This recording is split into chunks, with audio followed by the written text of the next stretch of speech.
Israel நாட்டிலிருந்து மக்கள் எகிப்துக்கு போய் தஞ்சம் அடைகிறாங்க.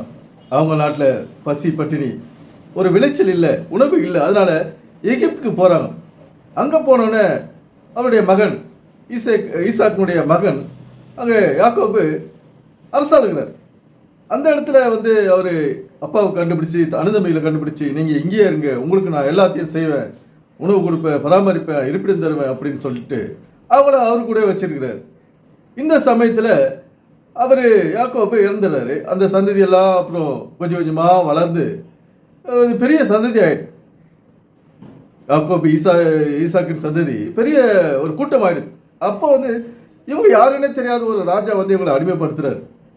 அடிமைப்படுத்தின பிறகு இவங்களை அடிமைகளாக வச்சு பல வேலைகளை செய்கிறார், வேலை வாங்குறாரு, இரவு பகலும் கடுமையான வேலை வாங்குறாரு. அதை குறித்து நம்ம ஜான் ஜபராஜ் என்ன சொல்றாரு நம்ம கேட்போம் வாங்க. In Psalms 105, 105 and 37, சங்கீதம் 105:37, அப்பொழுது அவர்களை பக்கத்துல சொல்லுங்க, பாடியை தொட்டா, ஜீசஸை தொட்டா. ஐயா இப்ப எங்கயா பாடி இருக்கு? பிரசன்ஸ் தான் பாடி. அன்னைக்காவது டேபிள் மேல இருந்துச்சு அப்பம், இன்னைக்கு உனக்குள்ளே இருக்குது அப்பம். வசனம் சொல்கிறது, அப்பொழுது அவர்களை வெள்ளியோடும் பொன்னோடும் புறப்பட பண்ணினார், அவர்கள் கோத்திரங்களில் பலவீனப்பட்டவன் ஒருவனும் கிங்ஸ் ஜெனரேஷன்ல மருந்து மாத்திரை சாப்பிடுற ஒருத்தனும் இருந்ததில்லை. கிங்ஸ் ஜெனரேஷன்ல ஹாஸ்பிடல்ல அட்மிட் ஆன ஒருத்தனும் இருந்ததில்லை என்று. இன்னையிலிருந்து நீ இந்த பூமியில உயிரோடு இருக்கிற வரைக்கும் இந்த வசனம் சில குடும்பங்களின் சாட்சியாய் நீங்க சொல்வீங்க, ஐயா எனக்கு ஒரு பிரச்சனை இல்ல, கவலைப்படாத, நாளைக்கு உன் பிள்ளைக்கும் இந்த வசனம் தான், நாளைக்கு உன் பேர பிள்ளைக்கும் இந்த வசனம் தான். நீ 4வது 5வது தலைமுறையை பார்க்கும் பொழுதும் இதே வசனம். இஸ்ரேல் மக்கள் அடிமைத்தனத்திலிருந்து மீண்டு வராங்க. அது எப்படின்னா, மோசேவே அங்க எழுப்புறாரு. அவங்களை விடுதலை வாங்கறதுக்கு ராஜா கிட்ட போய் பேசி அவங்கள தனியாக கூட்டிட்டு வர்றதுக்கு மோசே என்பவரை எழுப்பி அங்க ராஜா கிட்ட பேச வைக்கிறாரு. அதுக்கப்புறம் ராஜா பல கட்டங்களை அவர் அனுப்ப முடியாது அனுமதி கொடுக்காத ஒரு கட்டத்தில் இஸ்ரேல் மக்களை எகிப்திலிருந்து நீங்க போங்க அப்படின்னு 10வது முறை. அதுக்கப்புறம் தான் அவர் சரி ஓகே சொல்றாரு. மக்கள் கிளம்புறாங்க, எங்க எகிப்திலிருந்து இஸ்ரேலுக்கு கிளம்புறாங்க. அந்த சமயத்தில் அங்க இருக்கிற வெள்ளி பொண்ணு எல்லாத்தையும் மற்ற அந்த எகிப்து நாட்டுக்காரர்கள் இருந்து எல்லாத்தையும் வாங்கிட்டு போயிடுறாங்க. ஏன்னா எல்லா பொன் பொருள் வெள்ளி இப்படி இந்த கோல்டு ஐட்டம்ஸ் எல்லாத்தையும் வாங்கிட்டு போயிடுறாங்க. ஏன் இதெல்லாம் நடக்குது? இஸ்ரேல் மக்கள் அங்கே எகிப்துக்கு போகிறாங்க, அடிமைத்தனத்தில் இருக்காங்க. அதுக்கப்புறம் 420 வருஷம் அடிமைத்தனத்தில் இருக்காங்க, மீண்டு வராங்க. வரும்போது இப்படி எல்லாம் பொன் பொருள் எல்லாம் கொள்ளை பாத்திரமாக கொள்ளையடிக்கப்பட்டு அந்த மாதிரி அவங்க எல்லாத்தையும் பிடிக்கிட்டு வராங்க. ஏன் இந்த மாதிரி நடக்கணும்? இப்போ ஜான் ஜபராஜ் சொல்கிறாரு, எகிப்துலேருந்து பொண்ணு பொருளோட வந்தாங்க, அது மாதிரி நீங்கள் ஆசீர்வாதமாக இருப்பீங்க. அதுக்கப்புறம் என்ன சொல்கிறாரு, உங்களுக்கு இங்கே கிங் ஜெனரேஷன் சபையில் யாரும் வியாதியோடு இருக்க மாட்டாங்க, ஆரோக்கியமாக இருப்பாங்க அப்படின்றாரு. இந்த ரகசிய மறைபொருள் தெரியாதையே இவங்கெல்லாம் பேசும்போது பல உண்மைகளை சொல்லிவிடுவாங்க. எகிப்து என்னன்னா ஒரு தாயின் கருவறை. இதுதான் பைபிள் சீக்ரெட். அது ஒரு தாயின் கருவறையாக இங்கே பைபிளில் சித்தரிக்கப்பட்டிருக்கு. ஏன்னா அதுக்காகத்தான் இதெல்லாம் எதுக்காக இவ்வளோ விஷயம் நடக்குதுன்னா, ஒரு மனிதன் இங்கே எப்படி கருவறையிலே தாயின் கருவறையில எப்படி உருவாகி வெளியே அவன் ஒரு ஆளா நின்று கடைசி வரை இந்த உலகத்தை விட்டு போகும் வரை என்ன பாடுகள் அனுபவிக்கிறான், எப்படி ஒரு மனுஷனா உருவாகிறான்ற பற்றி தான் அதுக்குத்தான் இந்த பைபிள் எழுதி வச்சுக்குது. ஏன்னா இப்போ எகிப்திலேருந்து அவங்க வெளியே வரும்போது ஒரு பொன் வெள்ளியோட நல்ல ஒரு பணக்கார ஒரு செல்வ சம்பத்தோடு அவங்க வெளியே வராங்க. இப்போ நம்முடைய எகிப்து எதை குறிக்குது? தாயின் கருவறை. அது எகிப்தினுடைய வீடா அது குறிக்குது, எகிப்தினுடைய இடமா அது குறிக்குது, தாயின் கருவறை.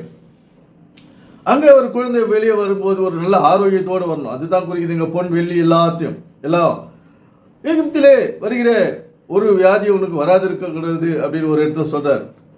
ஒரு மனிதனானவன் இங்கே ஆரோக்கியமாக வாழ வேண்டும் என்பது இறை நோக்கம். அதற்காக தான் இவ்வளோ விஷயம் நடந்தது. எவ்வளோ விஷயம்? இஸ்ரேல் மக்கள் அங்கே பட்டினி பசியமா கஷ்டப்பட்டு அங்கே இப்போ வறுமையை உண்டாக்குறாரு இஸ்ரேல் நாட்டில். அதுக்கப்புறம் அவங்க புறப்பட்டு எகிப்துக்கு போகிறாங்க. இவ்வளோ விஷயம் ஏன் நடக்குதுன்னா, இன்றைக்கு நாம வாழ்ந்துங்கிற மாதிரி இனிமேல வரப்போறவங்களும் இந்த உண்மைகளை அறிந்து கொள்ள வேண்டும், இந்த ரகசியங்களை அறிந்து கொள்ள வேண்டும், மறைபொருளை உணர வேண்டும் என்பதற்காகவே இவ்வளவு பெரிய விஷயம் நடந்துக்குது. மனிதனுக்கு தேவையானவை, மனிதனுக்கு காலகாலமாக பல கட்டங்களாக தேவைப்படக்கூடிய ஒரு நன்மையான விஷயம்தான் இந்த வேதத்தில் இந்த எகிப்தில் தொடங்கி மற்ற அவர் எல்லா விஷயமும் நமக்கு தேவையான விஷயம்தான். ஆரோக்கியத்துக்கு ஒரு விஷயம், ஆசீர்வாதத்துக்கு ஒரு விஷயம், செல்வ செழிப்புக்கு உண்டான வழிகளை தான் இந்த பைபிள் சொல்லுது. எகிப்திலே உண்டாகும் வெறும் வியாதி உனக்கு உண்டாகாது அப்படின்னு சொல்றாரு பைபிள். இப்போ அவங்க பொன் பொருளோட கலப்புறாங்க. அதாவது தாய் கருவறையில ஒரு குழந்தை வெளியே வருதுன்னா அது நல்ல ஆரோக்கியத்தோட வரணும். அதுக்குண்டான முயற்சி தான் ஈடுபடணும். வயிற்றுல கருவறை பிள்ளையை வச்சுக்கின்னு கோயிலுக்குள்ளா சுத்தத்தில் எந்த விதமான அர்த்தமும் கிடையாது. குழந்தைக்கு என்ன வயிற்றில் வளர்ந்து கொண்டு இருக்கிற குழந்தைக்கு எப்படி ஆரோக்கியமாக இருக்கிறது, அதுக்குண்டான வழி நம்ம தேடணும். நம்ம தாய் நல்ல சரீரத்தை பராமரித்தா தான் குழந்தை நல்லா உருவாகும், வளரும், நார்மல் டெலிவரி ஆகும். இப்படி தாய் வந்து தன்னுடைய சரீரத்தை நல்லா பார்த்துக்கணும். உழைப்பு, ஓய்வு, பராமரிப்பு, உறக்கம், இதெல்லாம் வந்து சரியாக இருந்தால் தான் வயிற்றில் இருக்கிற குழந்தை நல்ல ஆரோக்கியமாக இருக்கும். ஏன்னா நம்ம பொன் பொருளே வச்சுட்டு இருக்கக்கூடாது. நம்ம வந்து பொன் பொருள்னே தான் ஆரோக்கியத்துக்கு ஒரு அளவிட முடியாதது எதுவுமே கிடையாது. ஆரோக்கியத்தோட அளவிடுறதுக்கு ஒன்றுமே கிடையாது, எதுவுமே கிடையாது. ஈக்குவல் பண்ணுறதுக்கு ஒன்றுமே கிடையாது. இன்னைக்கு ஆரோக்கியம் வேணும்னு தான் போயிட்டு ஹாஸ்பிட்டலில் 1000 லட்சமும் கொட்டிக்கிட்டு படுத்துன்னு இருக்காங்க. ஆனால் நம்ம ஆரோக்கியம் இல்லை, கிடைக்கல. வலி வேதனை தான் மிஞ்சுது. உறவுகளுக்கு ஒரு பிரச்சனை தான் நம்ம தொல்லை தான் கொண்டு வராங்க. அந்த ஆரோக்கியமற்றவர்கள், உடல்நிலை சரியில்லாதவங்க ஆஸ்பத்திரியில் கதறாங்க, மரண ஓணம் கேட்குது. இப்படி இந்த ஆரோக்கியம் முக்கியம். ஒரு மனிதனுக்கு தேவையான ஆரோக்கியம் முக்கியம்ன்றதை எடுத்துக்காட்டு தான் இவ்வளோ விஷயம் நடந்துக்குது. நம்ம போய் வேற ஏதாவது கடல் பேரை சொல்லி வேற விஷயத்தில் நம்ம ஈடுபடுறதுக்காக அல்ல.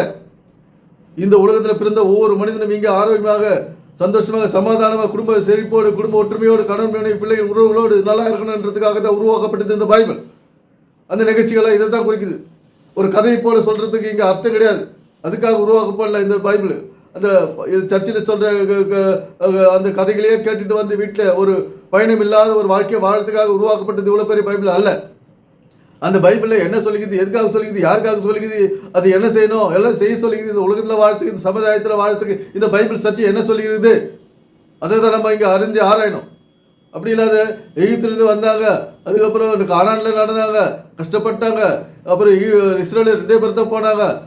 இப்படி இந்த கதையில சொல்லி பலவிதமான ஒரு புனைக்கதைகளையும் சொல்லி அதை பாஸ்டர்கள் தங்களுக்கு சாதகமாக அதை மாற்றிக்கிறாங்க. தங்களுக்கு வருமானம் வர்றதுக்கு என்னென்ன வழி இதெல்லாம் அப்படின்றதெல்லாம் இவங்க மாற்றிக்கிறாங்க. இவங்களுக்கு மக்களுக்கு இந்த சமுதாயத்துக்கு ஒரு நல்ல விஷயத்தையும் இந்த சத்தியத்திலிருந்து இவங்க சொல்லலை. இப்படி தான் போயின்றது இன்றைய கிறிஸ்துவ நிலைமை. இது வந்து ஒரு ஆபத்தானது. நாம இந்த உலகத்தில் ஏன் கடன்பட்டு நிற்கிறோம், ஏன் சொந்த வீடு இல்லாத நிற்கிறோம், ஏன் இன்னைக்கு பிள்ளைகளுக்கு ஆரோக்கியம் இல்லை, ஒரு முன்னேற்றம் இல்லை. ஏன்னா இந்த பைபிள் உள்ள விஷயத்தை நமக்கு தேவையானபடி தேவையான செய்தி இவங்க சொல்றது கிடையாது. தேவையான செய்தியை இந்த சத்தியத்திலிருந்து நமக்கு சொல்றது கிடையாது. இந்த சமுதாய பிரச்சனை இல்லாத வாழ்த்துக்கு இந்த சத்தியத்திலிருந்து விளக்குறது கிடையாது. இப்படி தான் போய் இருக்குது. அதனால தான் நாங்களாம் இந்த ஒரு ஒரு மனிதனுடைய இறுக்கமான காலம், ஒரு இக்கட்டான காலத்தில் இந்த பைபிள் ரகசியம் வெளிப்பட்டு நிற்குது. நம்ம இதெல்லாம் கை கொண்டு நாம் செழிப்போடு நம்முடைய சந்ததிய தலைமுறைகளும் ஆனந்தமாய் பிரச்சனை இல்லாமல் ஒருவருக்கொருவர் சமாதானத்தோடு வாழ வேண்டும் என்பதை இறை நோக்கம். எனவே சிந்திப்போம், செயல்படுவோம். நன்றி, வணக்கம் நண்பர்களே.